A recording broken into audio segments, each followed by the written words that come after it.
Syrian girl reporting, and it looks like we're about to see another imperialist war, this time against my own country. The false flag chemical weapons attack that I said would happen last year has occurred, and the powers that be expect us to believe that the Syrian government is so suicidal that it itself invited the United Nations investigators in to investigate the chemical weapons incident in Khan al-Asal, and then suddenly decided on that same very day to launch chemical strikes in an area 5 km from the UN investigators.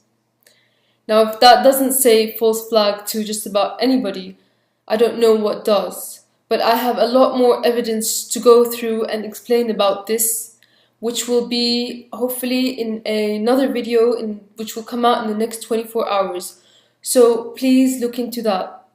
But first, I want to debunk some of the lies that are being spread as proof that the government did it, particularly by a blogger called Brown Moses, otherwise his name is Elliot Higgins, which the media promotes a lot even though he has no formal weapons training. He is promoted as a weapons expert. He has been badly pretending to be neutral for the last 2 years, but now suddenly at this opportune moment, he's decided he's found evidence that the Syrian military has used chemical weapons in Damascus, and let's just examine how dubious this so-called evidence is. He claims this video shows Assad forces loading firing munitions linked to chemical attacks. But clearly the video is in the daytime, and the chemical attacks happened at night. In answer to this, he then says that it was the same munition that rebels found that day and sent him a picture of and claimed it was chemical weapons, but it wasn't on the chemical weapons attack day itself, which actually suggests the picture that he's claiming is chemical weapons is just a regular ordnance that is fired on a regular basis, and has nothing to do with chemical weapons at all, debunking his own theory. Here's where he hits the bottom of the barrel, and it gets kind of funny, where he cites the fact that soldiers are wearing red berets as evidence that they're using chemical weapons.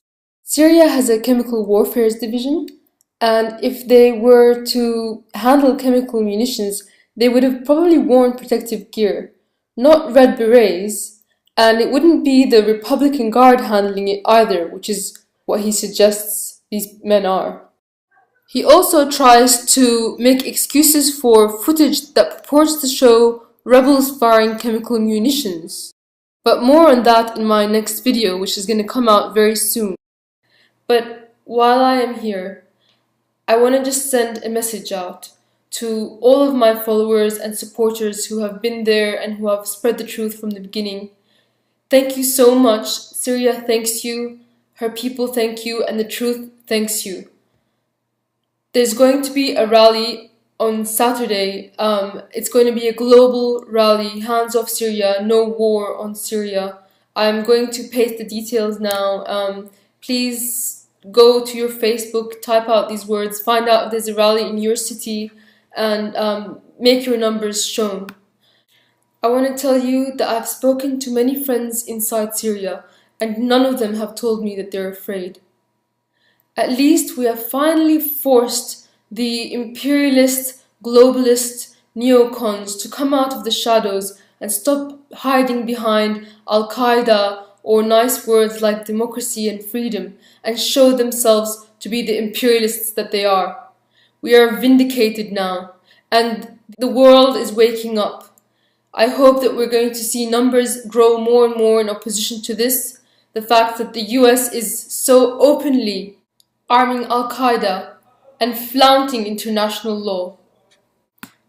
Finally now, we get to strike back at the real source of this war.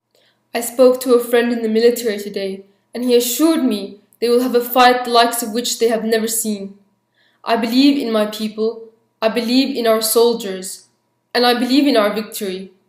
No matter what happens, no matter how long it takes, while I'm still breathing, I will be fighting this system that controls the world. So please stay tuned for my next videos, which will expose the media lies time and time again.